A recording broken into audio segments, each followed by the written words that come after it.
Hello everyone. आप सभी का मेरे यूट्यूब चैनल जियो प्लैनेट कॉर्नर पर हार्दिक स्वागत है। करंट अफेयर्स की सीरीज़ हमारी चल रही थी और उसमें हम राजस्थान बजट 2020-21 को कर रहे थे और उसके अंतर्गत हमने 2 लेक्चर कंप्लीट कर लिए हैं और ये तीसरा लेक्चर है। इसमें हम राजस्थान बजट संबंधित कुछ विशेष बातों की चर्चा कर रहे हैं।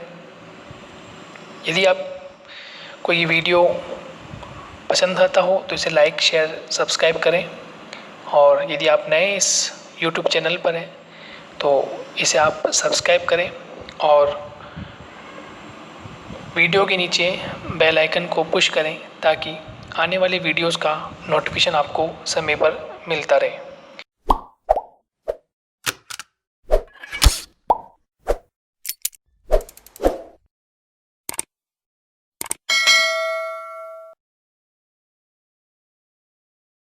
तो आइए शुरुआत करते हैं इस खास वीडियो की, राजस्थान बजट 2021 की। शुरुआत करते हैं मोटिवेशनल कोट से। शिक्षक दरवाजे खोलते हैं लेकिन आपको प्रवेश खुद करना होता है। बहुत अच्छी बात कही है कि शिक्षक आपको विद्या के उस मंदिर तक पहुंचा सकता है, लेकिन सीखने का जज्बा, सीखने की ललक आप में होनी चाहिए। शिक्षक आपको अच्छा सिखा सकता है, आपको अच्छा मैटर उपलब्ध करवा सकता है, अपना हर संभव प्रयास कर सकता है, लेकिन विद्यार्थी यदि सीखने की इच्छा रखता हो, विद्यार्थी कुछ नया करने की इच्छा रखता हो तो वह कम समय में उस अध्यापक से अच्छा ज्ञान अर्जित कर सकता है। लेकिन शर्त यह है कि विद्यार्थी सीखने योग्य हो, सीखने की लालसा उसमें हो और वह निरंतर प्रगतिशील रहे, अग्रसर रहे, तो अध्यापक उसे कुछ नया सिखाने में हमेशा सक्षम हो सकता है। तो शिक्षक दरवाजे खोलते हैं लेकिन आपको प्रवेश खुद करना होता है। यानी यहाँ बात हो रही है कि एक शिक्षक जो होता है, एक अध्यापक जो होता है, वह अपना संपूर्ण ज्ञान अपने विद्यार्थियों को बांटता है, अपने विद्यार्थियों को देता है, लेकिन यहाँ विद्यार्थियों को प्रवेश खुद करना है। यानी विद्यार्थियों को स्वयं सीखना आना चाहिए, विद्यार्थियों को स्वयं विद्यालय आने चाहिए, विद्यालयों को स्वयं अध्यापक के निकट बैठकर अध्यापन करना चाहिए, सीखना चाहिए, तब जाके वह विद्यार्थी सीख पाता है, अपने गुरु का सम्मान कर पाता है, अपने गुरु के बताई गई शिक्षा के उस मार्ग पर चल पाता है।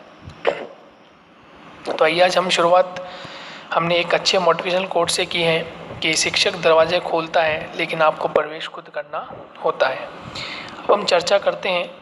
हम चर्चा कर रहे थे राजस्थान बजट की और हमने 4 संकल्पों को पढ़ लिया है, जिसमें नंबर 1 था निरोगी राजस्थान, नंबर 2 हमने कंप्लीट किया संपन्न राजस्थान, नंबर 3 हमने कंप्लीट किया महिला, बाल एवं वृद्ध कल्याण और चौथा संकल्प था सक्षम मजदूर, छात्र, युवा व जवान। इसकी हमने चर्चा कर ली थी। अब हम कुछ इम्पोर्टेंट फैक्ट की भी चर्चा कर लेते हैं। 5वें संकल्प की हम चर्चा करेंगे और 5वें संकल्प का संबंध शिक्षा के परिधान से लिया गया है कि शिक्षा के क्षेत्र में हमें किन किन कार्यों को संपन्न करना है और इसे कितना आगे बढ़ाना है, हमें उसकी चर्चा करनी है। आइए शुरुआत करते हैं हम।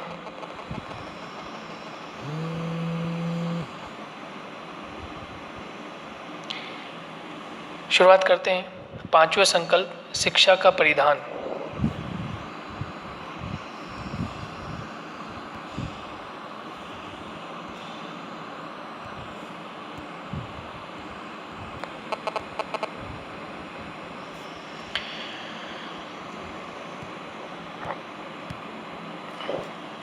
शिक्षा का परिधान, इसके अंतर्गत हमें क्या करना है कि शिक्षा के लिए वर्ष 2021 में कुल 39,524 करोड़ का प्रावधान किया गया है। इसके अंतर्गत हमने क्या करना है कि आपने देखा होगा कि महात्मा गांधी की जयंती के अवसर पर हमने सरकारी विद्यालय जो हमारे शहरों के नज़दीक थे उनमें एक एक विद्यालय को वर्ष के अकॉर्डिंग हमने क्या किया, इंग्लिश मीडियम में ट्रांसफ़र कर दिया। किस में ट्रांसफ़र कर दिया? इंग्लिश मीडियम में ट्रांसफ़र कर दिया। तो उसी की इस श्रृंखला में हमने क्या किया है कि शेष बचे जो 167 ब्लॉक उसी के तहत हमने क्या किया कि शेष 167 ब्लॉक में प्रत्येक एक इंग्लिश मीडियम महात्मा गांधी राजकीय विद्यालय की स्थापना करने का उद्देश्य रहा है। ठीक है, इससे पहले भी काफ़ी बड़े पैमाने पर एक विद्यालय को हमने, जो शहर के निकट था, एक विद्यालय को हमने महात्मा गांधी अंग्रेजी विद्यालय के रूप में स्थापित किया है। और अब 167 ब्लॉक में एक इंग्लिश मीडियम माध्यमिक महात्मा गांधी राजकीय विद्यालय की स्थापना करना इस बजट का लक्ष्य रहा है। नेक्स्ट, छात्र छात्राओं के शारीरिक, मानसिक व बौद्धिक विकास हेतु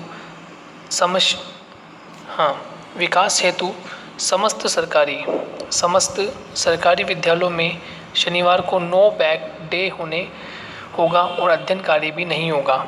तो इस बजट में एक महत्वपूर्ण बात ये भी निकल कर आई है कि छात्राओं के लिए राजकीय स्कूलों में, राजकीय विद्यालयों में शारीरिक और मानसिक व बौद्धिक विकास हेतु समस्त सरकारी विद्यालयों में शनिवार को नो बैग डे मनाया जाएगा और इसमें अध्यापन कार्य भी नहीं होगा।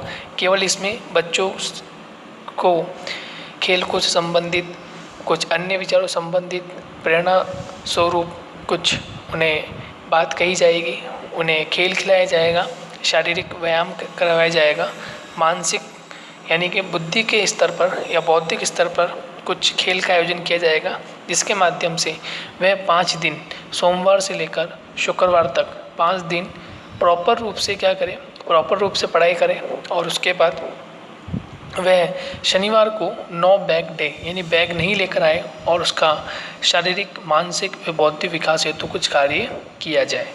नेक्स्ट, युवाओं में कौशल विकास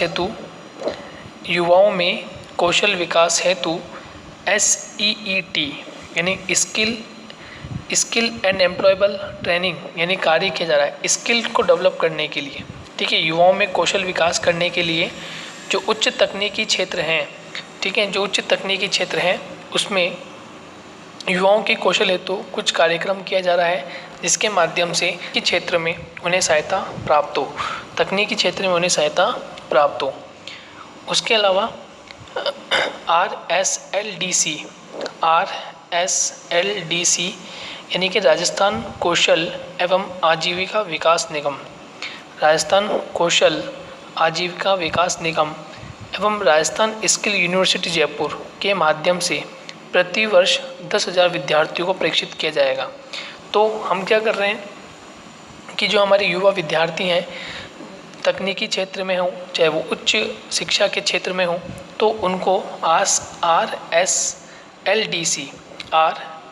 RSLDC द्वारा जो यूनिवर्सिटी ऑफ जयपुर है यानी कि राजस्थान स्किल यूनिवर्सिटी जयपुर है, तो माध्यम से प्रति वर्ष 10,000 विद्यार्थियों को प्रशिक्षित किया जाएगा, जिसके माध्यम से वे अपने कौशल को पहचान सकें और अपनी जीविका को कमा सकें। उसके बाद महाविद्यालय में वीडियो लेक्चर की सुविधा के लिए राजीव गांधी कंटेंट बैंक की स्थापना की जाएगी। ये एक नई पहल है। अभी आप देख रहे हैं कि कोविड-19 की इस महामारी के दौर में हर जगह ऑनलाइन शिक्षा का प्रसार है। उसी के तहत हमारे राजकीय विद्यालयों में भी कंटेंट, ठीक है।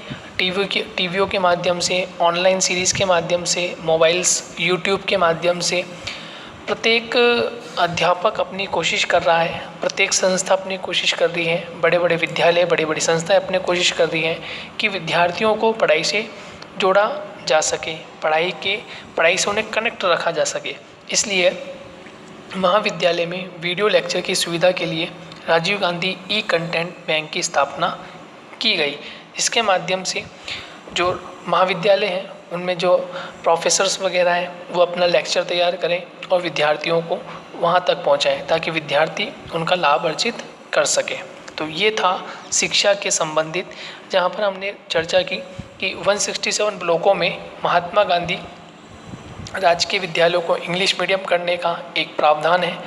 दूसरा इसमें हमने पढ़ा नो बैग डे कि राजकीय विद्यालयों में विद्यार्थी छात्र छात्राएं जो हैं प्रत्येक शनिवार को नो बैग डे, बैग नहीं लेकर आएंगे, जबकि हर शनिवार को शारीरिक, मानसिक व भौतिक स्तर पर उनकी समस्याओं का निराकरण करा जाएगा। उसके अलावा SET यानी कि युवाओं में कौशल विकास हेतु RSLDC के साथ में प्रति वर्ष 10,000 विद्यार्थियों को प्रशिक्षित करना एक महत्वपूर्ण पहल है, ये आपको ध्यान रखना है।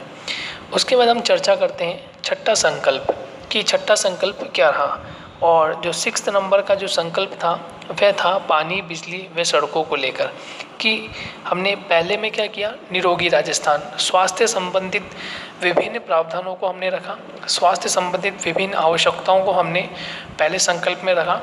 दूसरे में हमने किसानों की आय से संबंधित, किसानों की सुविधाओं संबंधित हमने दूसरे संकल्प में पढ़ा। तीसरे संकल्प में हमने महिलाओं, बाल और वृद्धजनों के कल्याण हेतु कुछ क्रियाकलाप किए, महिलाओं के उत्थान के लिए क्रियाकलाप किए, बालकों के विकास के लिए हमने कुछ उद्देश्य निर्धारित किए। फोर्थ संकल्प में हमने मजदूरों, छात्रों और युवाओं के लिए भी हमने कार्य किया। और 5th नंबर के जो संकल्प में अपने शिक्षा के क्षेत्र में हमने कार्य किया ताकि शिक्षा का जो स्तर है वह भी प्रतिदिन आगे की ओर बढ़ता जाए और हमारा विद्यार्थी भी गुणवान बन सके। और अब 6th नंबर का संकल्प यानी पानी, बिजली और सड़कें, ये भी महत्वपूर्ण है कि यदि बिजली की प्रॉपर सुविधा होगी तो विद्यार्थियों को शिक्षा मिल सकेगी, विद्यार्थियों को ई कंटेंट प्रोवाइड हो सकेगा, प्रोफेसर्स वगैरह हैं या अन्य टीचर्स वगैरह हैं वह उन्हें समय पर प्रोवाइड करा सकते हैं। उसी के साथ साथ यदि बिजली और पानी की सुविधा होगी तो हमारे उद्योग जो हैं, औद्योगिक इकाइयाँ जो हैं वह डेवलप हो सकेगी, वह विकसित हो सकेगी, आगे बढ़ सकेगी।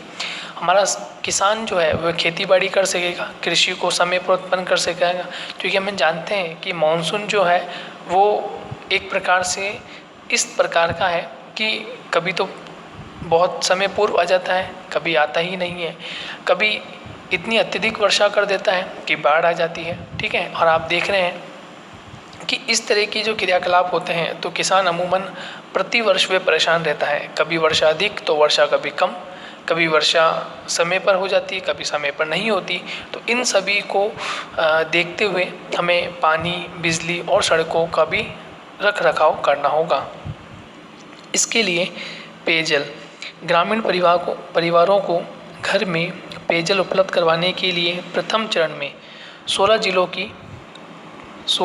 की 30 परियोजनाओं में कार्य प्रारंभ किया जाएगा। तो बहुत महत्वपूर्ण है कि पेयजल को, जो कि एक विकट समस्या है, प्रतिवर्ष ग्रीष्म ऋतु में पेयजल की समस्या आती है, दूर दराज के क्षेत्रों में पेयजल नहीं मिल पाता है, जिसके कारण महिलाएं दूर दराज क्षेत्रों से अपने सिर पर मटकों के माध्यम से पेयजल को लेकर आती है। इस समस्या को समाप्त करने के लिए ग्रामीण परिवार के घर में पेयजल उपलब्ध करवाने के लिए प्रथम चरण में 16 जिलों में 30 परियोजनाओं पर कार्य किया जाएगा और लगभग 9 लाख परिवारों को इससे लाभ प्राप्त होगा।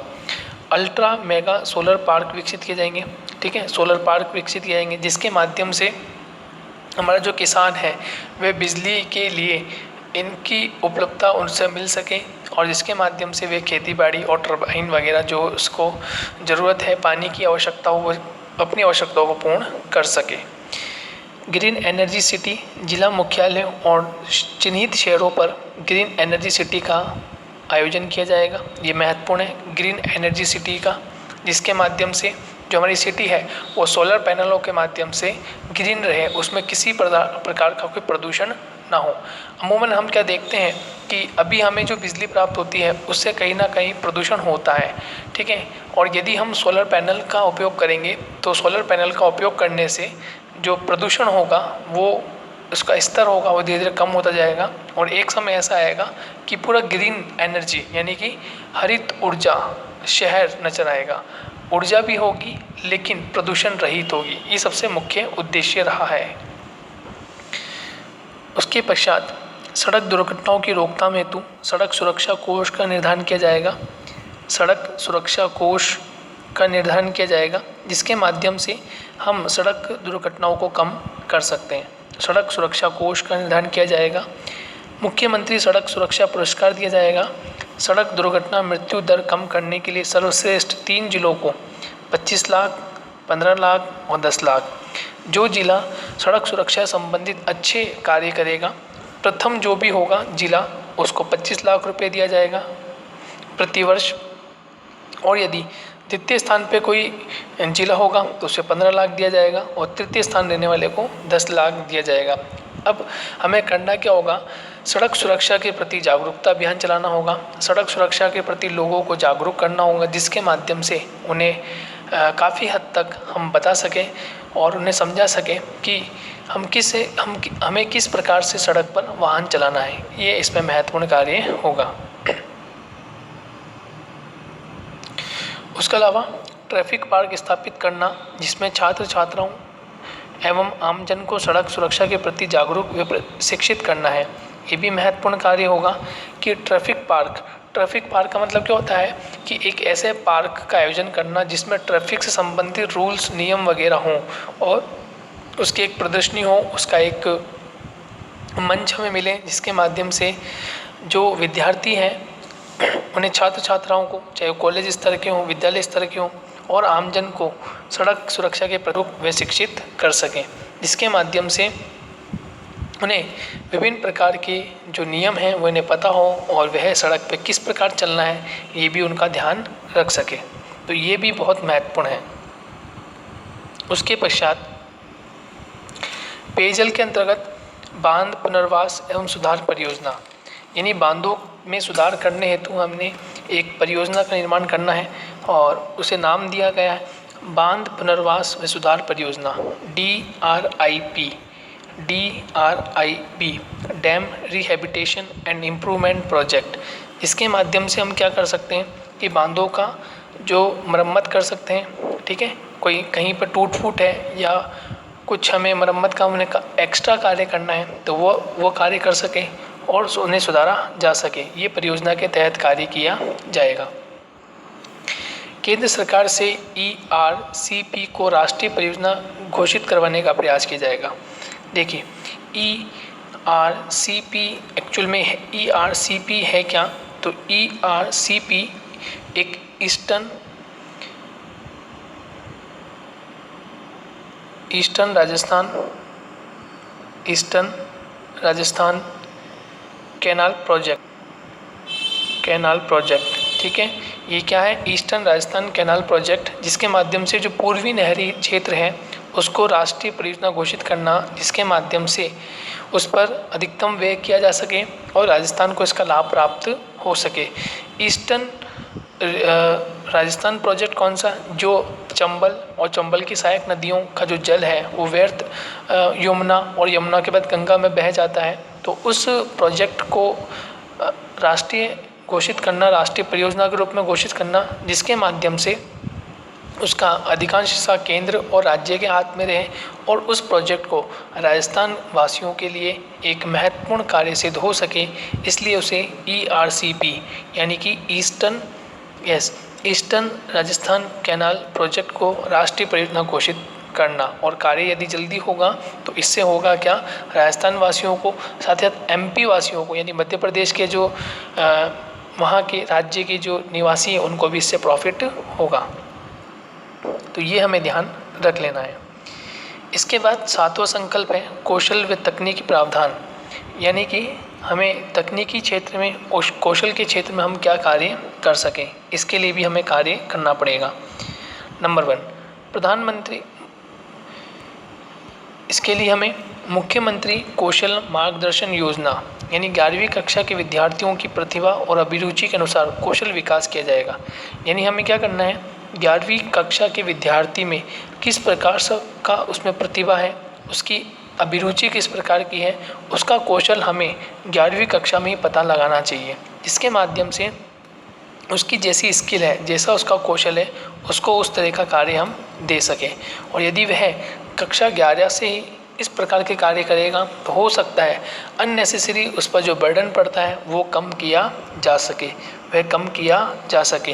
तो उसका जो कौशल होगा, उसकी जो स्किल होगी, उसका जो इंटरेस्ट होगा, उस इंटरेस्ट के उस क्षेत्र में वहाँ जा सकता है वह, और वो उस तरह का कार्य कर सके। ये हमें कक्षा 11वीं से ही पता लगा लेना है। स्टार्टअप विकास के लिए 75 crore rupees Rajiv Gandhi at 75 fund के रूप में दिया जा रहा है, जिसके माध्यम से स्टार्टअप का कार्य हम कर सकें। तो ये भी एक महत्वपूर्ण पहलू है।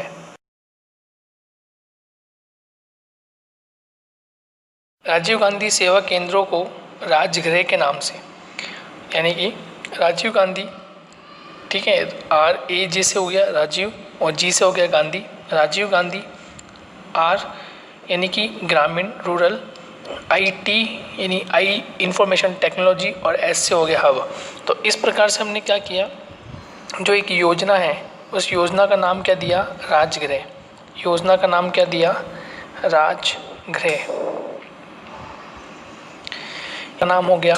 इसमें से राज जो है ये राजीव को रिप्रेजेंट करेगा, G for Gandhi, R for rural, I for IT, जो IT सेक्शन है, इंफॉर्मेशन टेक्नोलॉजी वाला जो पार्ट है उसे, और H से एक हब बनाएंगे जिसके माध्यम से हम ग्रामीण क्षेत्रों में इंफॉर्मेशन टेक्नोलॉजी को पहुंचा सके, और इसका नाम रखेंगे राजीव गांधी ग्रामीण IT हब। ये आपको ध्यान रखना है। नेक्स्ट, इसे विकसित करना जिससे ग्रामीण क्षेत्रों में ई-गवर्नेंस को सुदृढ़ बनाया जा सके, कि जो गवर्नमेंट के जो कार्य हैं उन्हें इलेक्ट्रॉनिक माध्यम से, यानी ई-गवर्नेंस के माध्यम से उसे हम मजबूत बना सकें।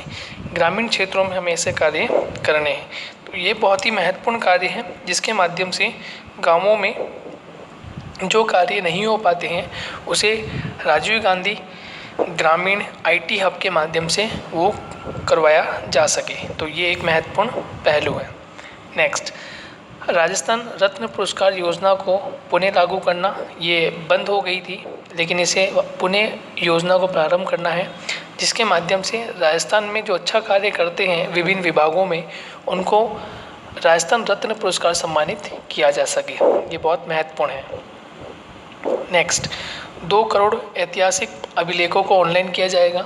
2 करोड़ ऐतिहासिक अभिलेखों को ऑनलाइन करने का उद्देश्य क्या है, ताकि जो PhD करने वाले विद्यार्थी हैं इतिहास के क्षेत्र में या किसी अन्य के क्षेत्र में, जब वे PhD करते हैं तो उन्हें ऐसे कई स्रोतों को पता लगाने के लिए विभिन्न यूनिवर्सिटीज़ वगैरह में या विभिन्न अभिलेखागारों में जाना पड़ता है। तो यदि हम उन्हें ऑनलाइन कर देंगे तो इससे उन्हें संपूर्ण जानकारी प्राप्त हो सकेगी। उसके अलावा राजस्थान राज्य वन विकास निगम गठित किया जाना है, जिसके माध्यम से वनों का क्षेत्र बढ़ाया जा सके, वनों की गिनती की जा सके। ये महत्वपूर्ण कार्य हमें करना है। पर्यावरण संरक्षण हेतु जिले स्तर पर जिला पर्यावरण योजना तथा राज्य स्तर पर राज्य पर्यावरण योजना बनाई जाए। तो हमें क्या करना है कि पर्यावरण को प्रदूषण मुक्त रखते हुए हमें जिले स्तर पर भी और राज्य स्तर पर भी, दोनों ही स्तरों पर हमें कार्य करना है, जिसके माध्यम से हरा भरा राजस्थान रहे, हरे भरे जिले रहे, और इस संपूर्ण राजस्थान में संपूर्ण जिलों में महिलाओं के मान सम्मान में बढ़ोतरी हो, शिक्षा के नए द्वार खुले, हमारा जो किसान वर्ग है वो भी उन्नति की राहों पे चले और युवाओं को रोजगार मिले। इसी के माध्यम से ये पूरा बजट तैयार किया गया है। अब यहाँ से विभिन्न प्रकार के क्वेश्चंस आते रहते हैं, बनेंगे, जितने भी कंपटीशन एग्ज़ाम्स वगैरह हैं वहाँ पर इस तरह के क्वेश्चंस बनेंगे। अब देखिए, यदि आप मेरे इस चैनल से जुड़े हुए हैं तो मैं आपको बता दूं कि करंट अफेयर्स की सीरीज़ में लगभग मेरे 10 से 11 वीडियोस कंप्लीट हो चुके हैं विभिन्न क्षेत्रों में, चाहे वह विश्व जनसंख्या का मैटर हो, चाहे वह राजस्थान बजट की चर्चा हो, सुपोषित माह अभियान की चर्चा हो। ऐसे मैंने कम से कम 11 टॉपिक को मैंने कवर करवा दी हैं। अब इन सभी टॉपिक को लेते हुए मैं एक प्रश्नोत्तरी लेकर आऊँगा। उसमें कुछ प्रश्न होंगे उन सभी 11 टॉपिक से संबंधित, और वह जो प्रश्न होंगे उनकी मैं चर्चा करूंगा आपके सामने। पहले मैं उस एक वीडियो बनाऊंगा, वो पूरा का पूरा प्रश्नों पर आधारित वीडियो होगा, और आप उसके आंसर कमेंट बॉक्स में कमेंट करके मुझे बताएं। जो भी कमेंट करके मुझे आंसर बताएगा, जितने आंसर उसके सही होंगे और जो प्रथम होगा, तो लास्ट में मैं क्या करूँगा, उस पूरे जो प्रश्नोत्तरी वाला जो वीडियो होगा उसका मैं एक बार वापस से उसके सही उत्तरों के साथ आपके सामने आऊँगा, और उसमें जो सबसे ज़्यादा आंसर देंगे, सबसे सटीक आंसर देंगे, सही आंसर देंगे, उसका मैं नाम अनाउंस करूँगा। तो ये एक महत्वपूर्ण 11 वीडियोस कंप्लीट हो गए हैं। यदि आपने नहीं अभी तक देखे हैं तो डिस्क्रिप्शन बॉक्स में आपको सारे लिंक मिल जाएंगे। आप डिस्क्रिप्शन बॉक्स में जाके सारे वीडियोस को देख सकते हैं, और 3 या 4 दिन बाद मैं एक वीडियो लेकर आऊँगा जिसमें प्रश्न आपको मिलेंगे। उस प्रश्नों को श्रृंखला को आपको सॉल्व करना है और कमेंट बॉक्स में आंसर देना है। जिस भी विद्यार्थी के सबसे सटीक, सबसे सही आंसर होंगे उसका नाम मैं अनाउंस करूँगा, और नेक्स्ट वीडियो में मैं उसको सॉल्व भी करवाऊँगा। तो ये एक महत्वपूर्ण वीडियो रहने वाला है। नेक्स्ट लेक्चर जो होगा वो भी एक महत्वपूर्ण लेक्चर होने वाला है। तो जब तक के लिए थैंक यू, धन्यवाद।